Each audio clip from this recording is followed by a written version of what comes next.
What's up, everybody? Welcome back to VogelStang.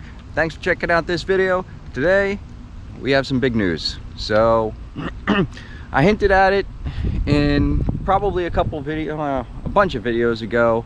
You know, it was a really tough decision, but I had to part with Deathstroke.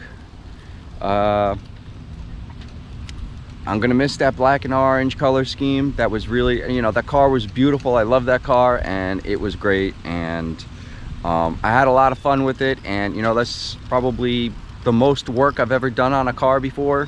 So it was really, you know, it's always gonna have, you know, a spot in my heart with that car, because it's just, you know, it was a really fun car to have and to drive. But ultimately what happened was, and I've said this in other videos, you know, I am a manual guy, and the automatic, it was fast and it was fun, but it just lacks that input. It lacks that fun factor. And after 3 years, I was done. It was a tough decision. It was really tough. With black and orange automatic I had, you know, I put 40,000 miles on that car, and to me it was you know, it was, like I said, it was a lot of fun to have. And you know, I did get the automatic for a few reasons. The main reason was to take it to the drag strip, and being that is the transmission to have at the drag strip if you want to be the fastest. And for me, that's not the case. I'm not looking to be the fastest. I'm never going to be the fastest. You know, there's so many people doing builds with Mustangs and the automatics and, you know, S550s that, you know, I'm never going to be at the top. It's, you know, you're never going to win every race. So it's just, to me, it wasn't worth it. And then you look back, you compare like how much time I spent in the car actually taking advantage of the automatic.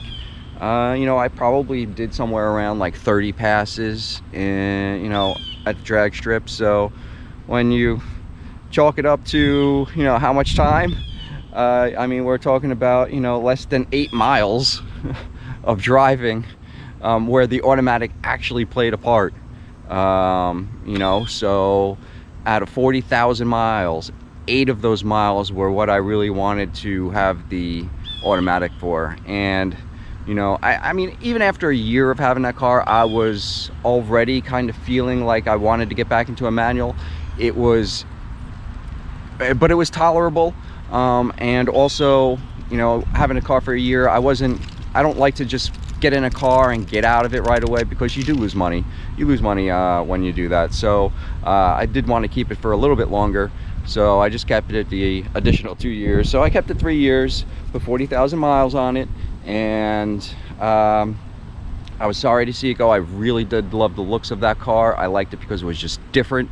It wasn't what everybody else was really doing, you know, so I went with a different wing. I went with a Steeda wing. You know, I went with the black and orange, the stripes, and you know, that car was certainly unique. You didn't really see that color combination and that style of cosmetic upgrades on really any other Mustang. So at least I haven't seen any on the road. I'm sure they're out there, but you know, I've never seen them on the road. So with all that being said, we have, yes, a new Mustang. Of course, it's not going to be anything else but a Mustang. So I mean, I hope you guys knew that. You know, it was going to be another Mustang, yes, just not automatic. So here we go. So the other thing that, you know, kind of was a little bit difficult with that car is the black. You know, daily driving black is tough. Anybody who has owned a black car, you know what I'm talking about. It is so tough to keep clean, and I was ready for a change. So we went a little bit different. Not black. We went, here we go. You guys ready? Okay, here we go. Ta-da! We went Velocity Blue. So this is yet another 2019 Mustang. and I did go back to the performance pack, and I'll get to that in a couple seconds. But this is it was a used 2019 that only had 5,000 miles on it. So you know, I couldn't pass it up. I saw this. It was upstate a little bit from me, about an hour north of where I live, and I took a ride and checked it out and took it for a test drive, and just, you know, I loved it. So it's a great car, you know, low mileage. It's actually, I believe, probably what happened was someone purchased this car in 2020 up in Vermont, and or 2019, the end of 2019. You know, 2020 happened. We all know what we're talking about. 2020 happened, and you know, they from 2019 to like 2020, like early 2020, they put about 3,000 miles on this car, and then from 2020 up until today, they only put 2,000 miles on this car. So you know what happened. They probably had a car then with the intentions of you know, daily driving it or something, you know, most likely daily driving it, since they put 3,000 miles on it like in the first, you know, 3 or 4 months. And then bam, no mileage on the car, so it just sat. So probably, you know, they were either got laid off. Hopefully that wasn't the case. Hopefully, you know, they were just a work from home scenario where they're working from home and not driving anymore. So they traded it in with 5,000 miles on it, 2019. You know, that's kind of what I was looking for. I was looking for something along those lines. So, you know, I'm super happy with it so far. I've had it for a little while now, and you know, it took me a little while to get this video out, but we tinted the windows. The back window was already tinted, so that was nice to already have that done, plus the side quarter panels, the rear quarter panels, those were already tinted. Side windows were not tinted, so I went and got them tinted 30%, no, not 30%, I got them tinted 15% on the sides.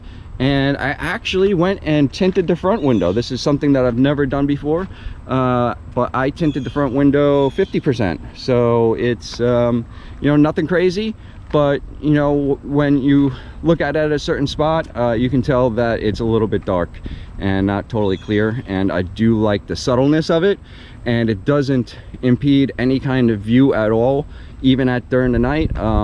It's perfect. You can see perfectly fine.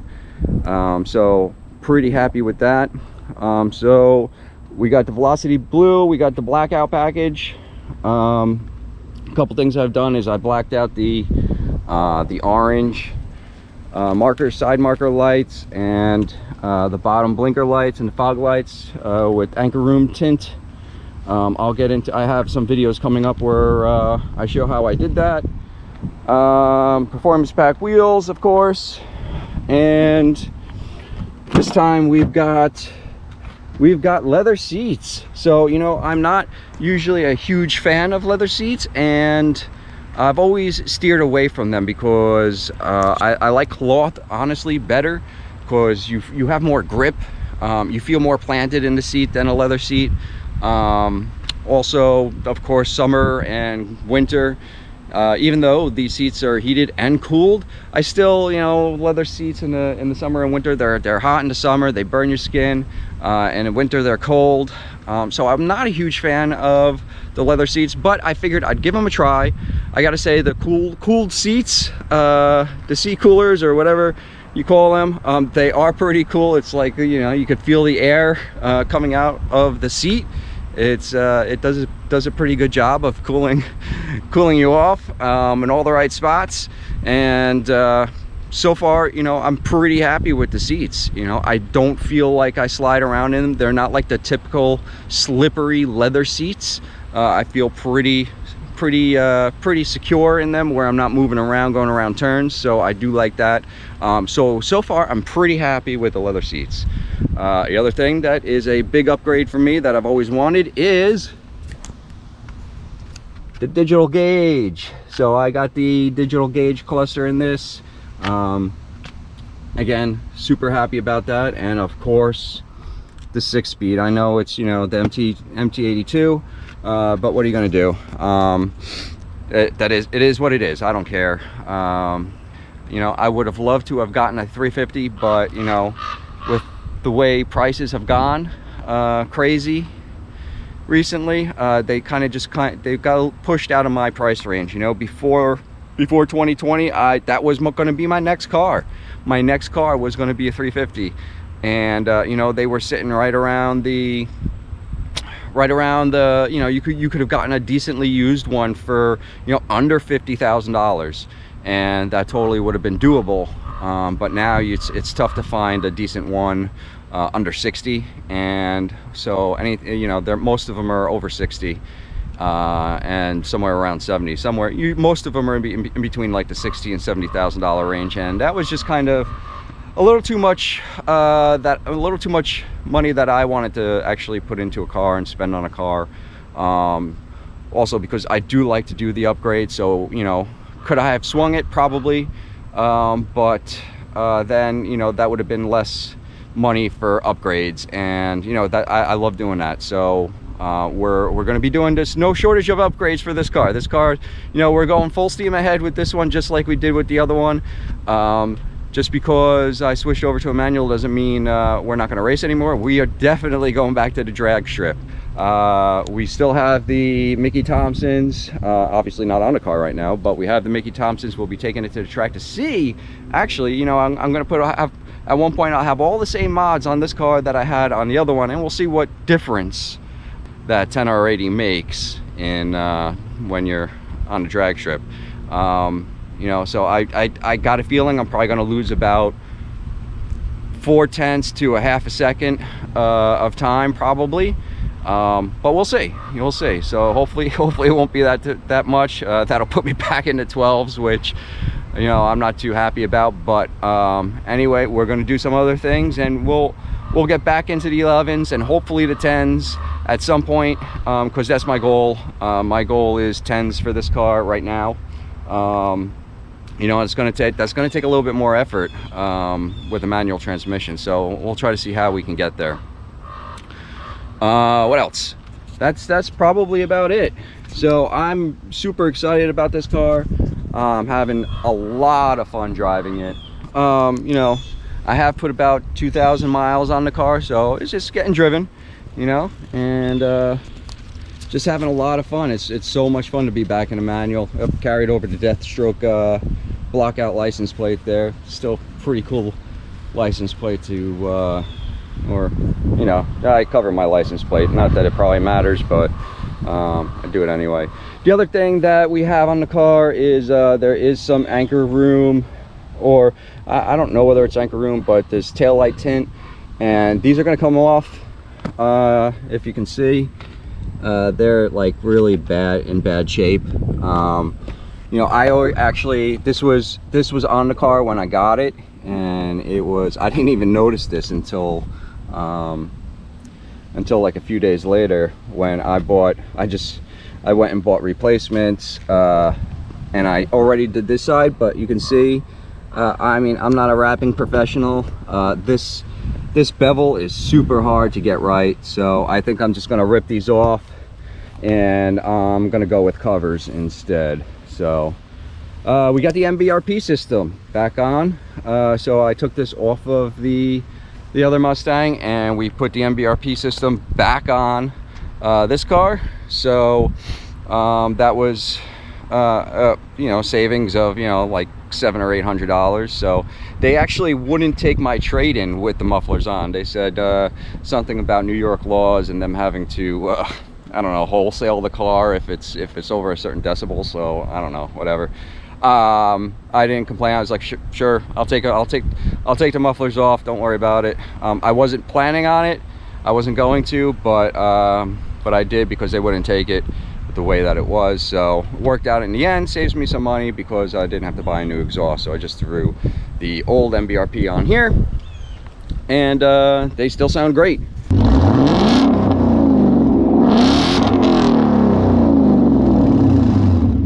We're gonna do some different things here. We're gonna track it, we're gonna drag race it, and we're gonna modify it. So yep, so we still have plans. Nothing's changing. Yes, the car has changed. I'm sorry to those of you who may have been attached to the other car. I was too, and it was tough letting it go. Super tough, but I had to move on. I had to get back into a manual, and I feel so much more at home. Like I said, I'm not like a super diehard manual guy. If I was super diehard, I never would have gotten an automatic to begin with, right? But I'm pretty diehard manual, and I was able to tolerate the automatic for 3 years, and I'm done. I have to go back to a manual. So I feel so much more at home with a manual transmission. It's a world of a difference to me. So I'm so happy with this new car, and we'll see what happens. Back in a manual transmission, performance pack. So I appreciate you guys for hanging in there and watching. I have, you know, a bunch of install stuff, more videos coming. We'll do a driving video too. That's about it.